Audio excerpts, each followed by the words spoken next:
back, lovely people. Today we're going to be making fried rice, but fried rice with shrimps. Okay, so I started off with my cooking oil and my washed rice. I've washed this rice thoroughly. I'm not parboiling it. I'm just going to be like stir frying it a bit.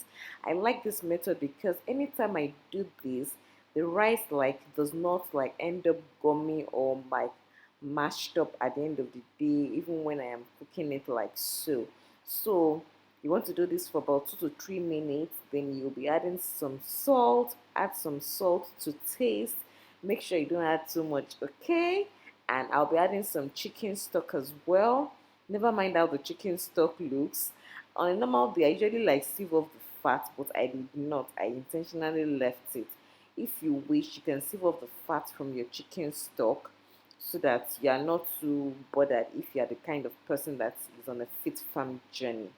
I added some hot water and it's time for us to cook our rice. I added some chili as well for some heat. If you don't like heat, you can leave out the chili. And now to like frying our shrimps because this is shrimp fried rice, just like I said. So I added some oil and added my shrimps to it. And these shrimps, you want to like make sure that you cook it through. I like flipped it on all sides, making sure that if one side is cooked, I'll flip up other to the other side. And this is how I cooked my shrimps. I took it off from the pan before I added some more cooking oil and some onions in readiness for the rest of my veggies. I added some ginger garlic paste because I love the taste absolutely. And now it's time for the veggies. I've added my carrots and I'll be stir frying this a bit for about 2 to 3 minutes. I like to do this. I like to take my carrots a little bit far because I don't like it to be too crunchy. You know, carrots will really be crunchy. So I do this for about 2 minutes before I add on my green peas. Please note that this is the green peas that is usually in bags, it's not the one in the can.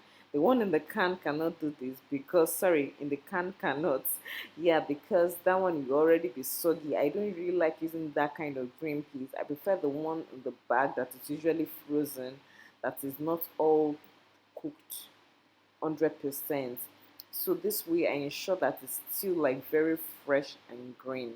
I added some cooked liver as well, some seasoning and some curry, and I went ahead to add my shrimps that I had cooked on earlier. And it's time for us to just mix all this together, make sure that everything is well cooked so that one element is not left out of the other. And I made sure that I did this for about 2 minutes, making sure that everything is cooked on all sides. Then at this point, if you feel that your seasoning is not enough, you can go on to add other seasoning of your choice. I just saw that everything that I added was already adequate, especially because of the stock that I used in cooking my rice. You're the one that knows the seasoning you've used from the beginning. So if you need to add more salt, add more salt. If you need to use more seasoning, if you want to use like a fried rice seasoning, whatever it is, the ball is in your court. And my rice was already cooked. At the same time, my veggies were well cooked, and I added everything into my pot. I added my sweet corn at this time and some red kidney beans. And what you just want to do is to toss it gently, making sure that it's not all together soggy and it doesn't like just like marry each other like that. You want to just do this gently while you're mixing your veggies and your rice together. I love this method for fried rice. I don't cook my veggies with my fried rice. I never do. I usually cook my fried rice like this so that I ensure that it's all like separate at the end of the day.